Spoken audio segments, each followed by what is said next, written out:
6월 20일 화요일 매일 성경 묵상을 시작합니다. 오늘 함께 나눌 말씀은 로마서 11장 13절에서 24절 말씀입니다. 로마서 11장 13절에서 24절 말씀을 제가 봉독합니다. 내가 이방인인 너희에게 말하노라. 내가 이방인의 사도인 만큼 내 직분을 영광스럽게 여기노니 이는 혹 내 고륙을 아무쪼록 시기하게 하여 그들 중에서 얼마를 구원하려 함이라. 그들을 버리는 것이 세상의 화목이 되거든 그 받아들이는 것이 죽은 자 가운데서 살아나는 것이 아니면 무엇이리요. 제사하는 처음 익은 곡식가루가 거룩한즉 떡덩이도 그러하고 뿌리가 거룩한즉 가지도 그러하니라. 또한 가지 얼마가 꺾이었는데 돌 감람나무인 네가 그들 중에 접붙임이 되어 참 감람나무 뿌리에 진액을 함께 받는 자가 되었은즉 그 가지들을 향하여 자랑하지 말라. 자랑할지라도 네가 뿌리를 보전하는 것이 아니요 뿌리가 너를 보전하는 것이니라.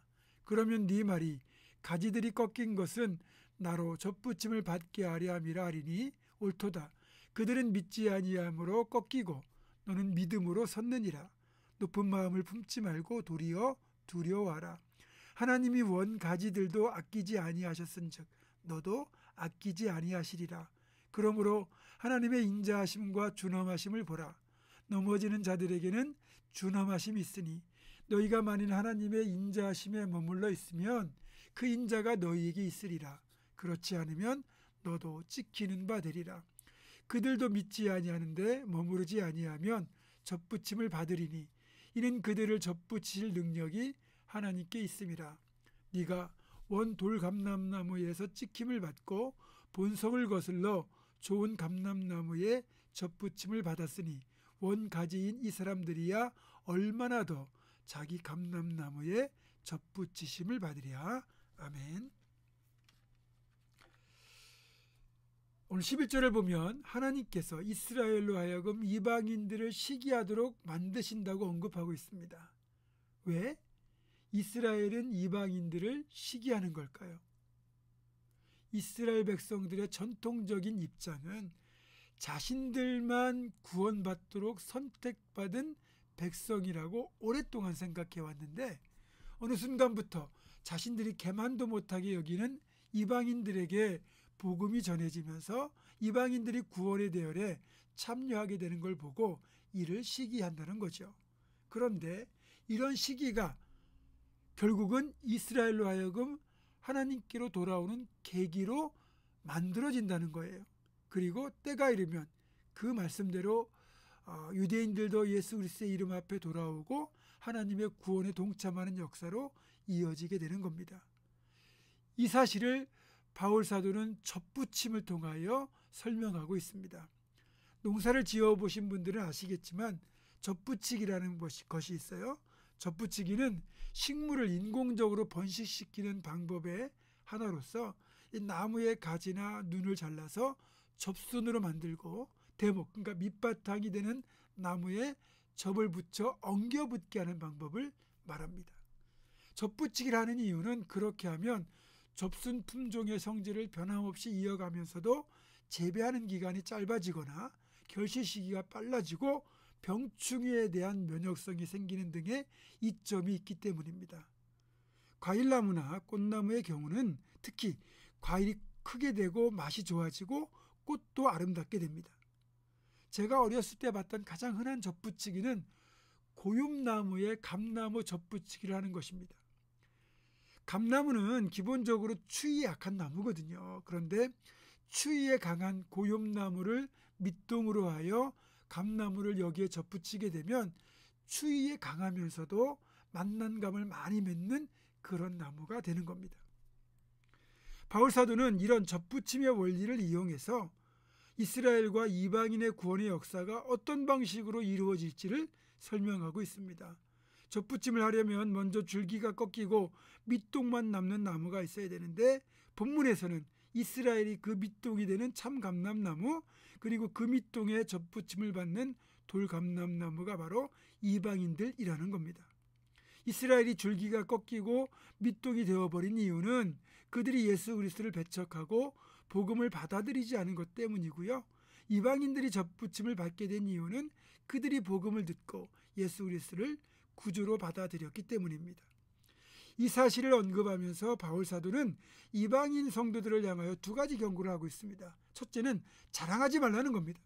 그 이유는 이방인은 뿌리인 이스라엘 덕분에 생명을 보존하는 가지이기 때문입니다. 접붙임을 받은 나무는 뿌리가 된 나무로부터 영양분과 수분을 공급받는 것처럼 이스라엘에게도 먼저 베푸신 은혜를 힘입어 이방인들에게 복음이 전해졌다는 겁니다. 그러면서 원가지인 이스라엘도 아끼지 않았으니 이방인들이 만약 교만하게 되면 이방인이란 이 가지도 가차없이 꺾으시겠다고 경고하고 있는 겁니다.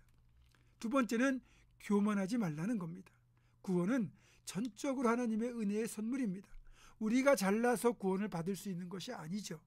우리의 그 어떤 행위로도 구원에 이를 수 없고 오직 하나님께서 우리를 긍휼히 여기시고 우리를 먼저 사랑하셔서 구원의 선물을 주신 것이기 때문에 우리는 늘 겸손한 마음으로 감격 속에 살아야 되는 겁니다. 바울 사도는 이어서 감람나무의 비유를 들어 결국은 이스라엘도 그렇게 다시 접붙여질 것을 이야기하고 있습니다. 하나님의 은혜를 이스라엘이 깨닫고 돌이키기만 하면 예전에 이스라엘에 베푸셨던 똑같은 은혜를 다시 베푸시는데, 이를 다시 설명하자면 회개한 이스라엘이 하나님의 은혜로 진정한 감람나무이신 예수 그리스도께 접붙여져 결국은 구원을 받게 될 것을 말하는 것입니다. 그렇죠. 이스라엘은 어찌 보면 하나님의 첫사랑과도 같은 존재들입니다. 돌감람나무인 이방인들이 구원을 받았다면 참 감람나무인 이스라엘이 구원을 받는 건 지극히 당연한 일입니다.